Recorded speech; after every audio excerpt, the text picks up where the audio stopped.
Vous écoutez le podcast Il est écrit avec Louis. Ensemble, partageons la parole. Bonjour amoureux de la parole, je suis heureuse de vous retrouver pour un nouveau partage. Alors, avant de commencer, je voulais juste rappeler que le blog ilétécrit.com, ce que vous pouvez visiter, et cette page YouTube si vous m'écoutez, si vous écoutez ce podcast, le but c'est simplement de montrer que l'on peut nous-mêmes apprendre en allant directement dans les Écritures et que je ne fais pas des études super approfondies parce que je donne en gros les grandes lignes, parce que le but c'est encourager les chrétiens, vous et moi, à aller par nous-mêmes également dans les Écritures. Parce que lorsque je suis devenue chrétienne, ma première démarche a été d'aller vérifier dans les Écritures si ce que j'entendais était vrai. Et à ma grande surprise, beaucoup de chrétiens ne font pas cette démarche. Lorsqu'ils ouvrent leur Bible, c'est à l'église, c'est en écoutant quelqu'un parler, alors que nous pouvons également aller creuser.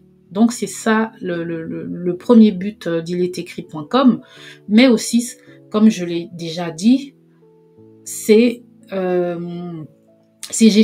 échanges m'aident aussi à grandir. Je n'ai pas la vérité absolue, je ne vous promets pas une manifestation du Saint-Esprit, je ne vous promets rien parce que c'est la parole de Dieu et c'est Jésus qui guérit. Si vous recherchez des manifestations fortes ou un changement de votre vie en venant m'écouter, je ne peux pas vous le promettre, je ne suis qu'un être humain. Voilà, donc Dieu fait ce qu'il veut. Si au travers d'un de mes podcasts vous êtes touchés, tant mieux.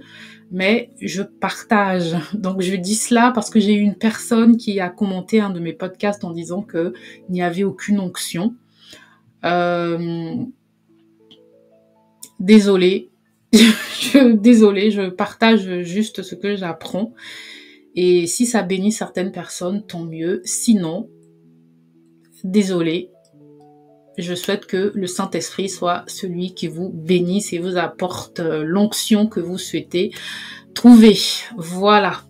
Donc, j'ai déjà écouté beaucoup de personnes qui expliquent et parlent de la Bible et j'ai été grandement bénie. Voilà.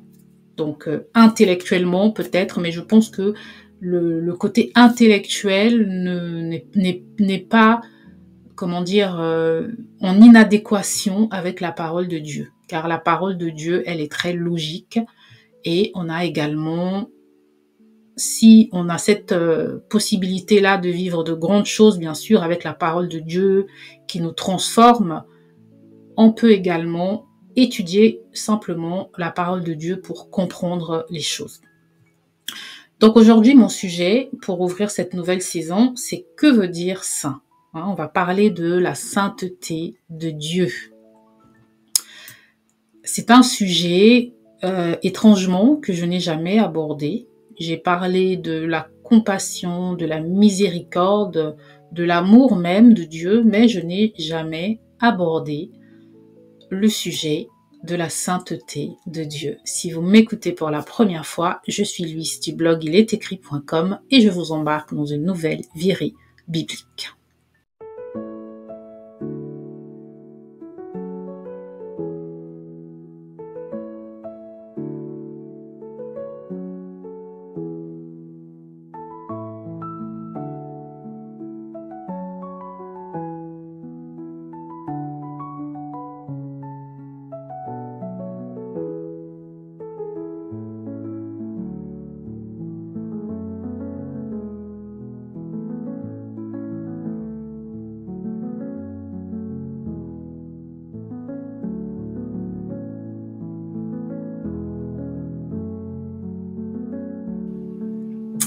Désolée pour la longue introduction. On attaque. Que veut dire saint ? En hébreu, le mot est kadosh, qui signifie séparé, mis à part, pur, distinct. Et Dieu n'est pas seulement plus grand que nous, il est d'une autre nature, il est incorruptible, il est parfait et surtout il est unique. Et là, Quand je dis le mot unique, j'insiste dessus parce qu'en réalité, je ne sais pas pour vous, mais en tout cas dans mon cas, j'associais la sainteté de Dieu à la pureté, à être séparé, à être différent, mais jamais vraiment à son caractère unique, alors que sa sainteté rappelle son caractère unique puisque il n'a pas d'égal, il n'y a pas d'autre Dieu saint, il n'y a pas d'être humain saint, il est le seul saint dans tout l'univers, dans le monde entier, dans le monde qu'il a créé, il est unique. En grec, on a le mot agios qui porte la même idée, c'est une pureté absolue, une mise à part radicale, et quand on dit que Dieu est saint, on affirme qu'il n'y a aucune ombre, aucune trace de mal en lui, il est la perfection absolue. Et donc la sainteté, c'est en fait le caractère essentiel de Dieu. En général, on va dire Dieu est amour, mais la Bible ne répète pas 3 fois Dieu est amour, amour, amour.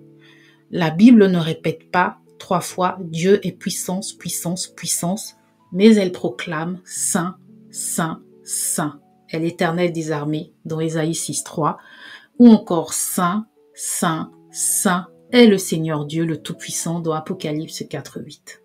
Dieu est 3 fois saint. Et donc la sainteté n'est pas un attribut parmi d'autres, c'est la somme de tous les attributs de Dieu. Son amour est un amour saint, sa justice est une justice sainte, sa miséricorde est une miséricorde sainte, tout en lui découle de cette perfection. Dans Exode 15.11, après la délivrance d'Égypte, Moïse chante « Qui est comme toi, magnifique en sainteté, digne de louange, opérant des prodiges ?» La sainteté de Dieu se manifeste dans ses œuvres, et en l'occurrence ici, dans le contexte de l'Exode, la délivrance du peuple d'Égypte. Dans Lévitique 11.44, Dieu dit « Vous serez saints car je suis saint ». Et la sainteté de Dieu devient une norme pour son peuple, mais également pour son Église, pour nous aujourd'hui. Sa sainteté explique pourquoi le péché est intolérable à ses yeux. Tes yeux sont trop purs pour voir le mal, nous dit Habakkuk 1.13. Donc on voit aussi que la sainteté de Dieu, elle inspire la crainte, le respect, la révérence. Quand Moïse approche du buisson ardent, Dieu dit « ôte tes souliers, car le lieu où tu te tiens est une terre sainte ». Mais aujourd'hui, on a comme ce détachement et cette familiarité avec Dieu que nous n'avons pas cette révérence-là lorsque nous prétendons être dans la présence de Dieu. La sainteté de Dieu change même la nature du lieu qui l'habite. Et la sainteté de Dieu, aujourd'hui, chrétiens, nous sommes appelés temple du Saint-Esprit. L'Esprit de Dieu qui habite en nous doit donc changer notre nature. Et la sainteté de Dieu, elle n'est pas restée lointaine, elle s'est incarnée en Jésus. La parole a été faite chair, pleine de grâce et de vérité, nous dit Jean, dans Jean 1,14. Jésus est la sainteté parfaite au milieu d'un monde impur. Et Hébreux 7,26 nous dit qu'il était saint, innocent, sans tache et séparé des pécheurs. Il est l'image du Dieu saint et en lui cette sainteté a pris chair pour nous sauver.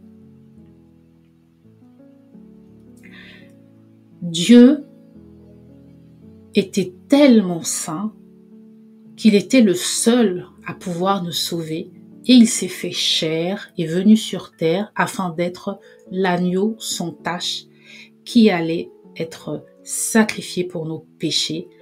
Rappelons-nous que dans l'Ancienne Alliance, dans l'Ancien Testament, si vous voulez, les Hébreux sacrifiaient des animaux et ils sacrifiaient un agneau sans tache. L'agneau devait être parfait et sans tache. Et cet agneau, c'est Jésus, qui est mort à la 9e heure, un autre podcast que je vous encourage à aller écouter. Et Jésus, dans sa perfection, est descendu pour se sacrifier, pour nous sauver, car nul autre que lui ne pouvait être ce sacrifice parfait. Et Dieu n'est pas seulement saint en lui-même, il nous appelle, son peuple, à refléter son caractère. Lévitique 1,16 qui va être repris plus tard par Pierre, pas Lévitique 1,16, 1 Pierre, 1,16 reprend Lévitique. Vous serez saints car je suis saint. Puisque Dieu le dit dans Lévitique 11,44, vous serez saints car je suis saint, qui est repris par Pierre. Et Hébreu va insister, Hébreu 12,14, rechercher la sanctification sans laquelle personne ne verra le Seigneur. Donc être chrétien, ce n'est pas juste croire en Dieu, c'est refléter sa sainteté dans la vie quotidienne, dans nos pensées, nos paroles, nos choix, et c'est surtout rechercher la sanctification, qui est un processus permanent pour nous rapprocher de plus en plus du caractère de Jésus, c'est pour nous rapprocher de sa sainteté. Mais ce n'est qu'au travers de Jésus que Dieu nous voit, puisque les Écritures appellent les chrétiens les saints. Le mot chrétien ne va être utilisé que plus tard dans les Écritures. À Antioche, dans le livre des Actes, c'est là qu'on va commencer à appeler les chrétiens chrétiens. Mais du vivant de Jésus, le mot chrétien n'était pas utilisé. Mais c'est au travers de Jésus que Dieu nous voit. Et qu'est-ce que cela implique en fait pour nous, cette sainteté de Dieu, et le fait que nous devons refléter cette sainteté? Dans tous nos actes, dans notre adoration, la sainteté de Dieu doit nous inspirer de la révérence et de la crainte, du respect, pas de la peur, mais du respect, une crainte, une sainte crainte entre guillemets, pas de la légèreté dans notre approche. C'est Dieu. Et on est tombé dans une sorte de banalisation un peu. Pas tout le monde, je parle de beaucoup de personnes, de banalisation de la présence de Dieu. Dans notre conduite, nous ne sommes pas appelés à être meilleurs que les autres, mais à être mis à part, différents et purs. Et dans notre dépendance à Christ, la sainteté de Dieu révèle notre incapacité. Nous ne pouvons pas être saints par nos propres forces, mais en Christ, et par son esprit, ils nous rend participants de sa sainteté. Donc Dieu est saint, et sa sainteté est l'essence même de son caractère. Elle révèle la gravité du péché et la beauté du salut et l'appel à une vie différente. Devant Dieu, devant ce Dieu 3 fois saint, il n'y a pas de place pour l'orgueil, il n'y a pas de place pour la méchanceté, il n'y a pas de place pour, j'allais redire l'orgueil, mais il n'y a pas de place en fait pour la haine, mais il y a toute la place pour l'adoration, la repentance et l'amour surtout. Alors il faut qu'on se pose cette question-là. On dit souvent, oui, Dieu est amour, oui. Dieu est puissant, oui. Dieu est miséricordieux, oui. Mais Dieu est saint.